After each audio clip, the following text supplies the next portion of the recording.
এবারে মাছ মাংসের বাজার দর জানাচ্ছেন ভোলা থেকে সহকর্মী ছোটন সাহা।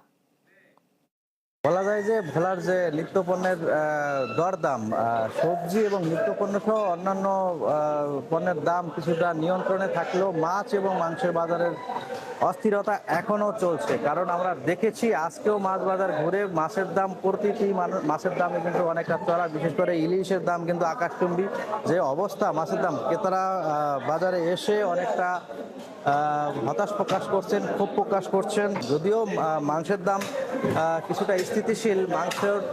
গরুর মাংসের দাম 650 টাকা এবং খাসির মাংসের দাম 1000 টাকা কেজি প্রতি বিক্রি হচ্ছে। এবং এছাড়াও অন্যান্য মুরগি যেমন ব্রয়লার বা দেশি যে মুরগি রয়েছে সেগুলোর দামও কিন্তু বলা যায় অনেকটাই আকাশচুম্বী। আমরা দেখেছি যে গত কয়েকদিন ধরে সাধারণ ছাত্র সমাজের নেতৃবৃন্দ কিন্তু নিত্যপণ্যের বাজার ঘুরেছেন এবং তারা ঘুরে কিন্তু বাজার মনিটরিং করেছেন এবং দরদাম যত নিয়ন্ত্রণে থাকে সেই ব্যাপারে তারা সতর্ক করে দিয়েছেন। গতকালকেও কিন্তু আমরা দেখেছি ছাত্ররা বাজার মনিটরিং করেছেন। তো এমনই অবস্থায় যারা সাধারণ ক্রেতা রয়েছেন তারা দাবি তুলেছেন যাতে অন্ততপক্ষে নিত্যপণ্যের দরদাম অনেকটা নাগালের মধ্যে থাকে, যাতে যারা নিম্নবিত্ত মানুষ রয়েছেন তারা যাতে বাজারে এসে মাছ মাংস স্বাভাবিকভাবেই কিনতে পারেন, এমনটি কিন্তু দাবি তারা তুলেছেন। তো এ ছিল আমার কাছে ভোলার বাজারে মাছ এবং মাংসের দরদাম নিয়ে সর্বশেষ তথ্য।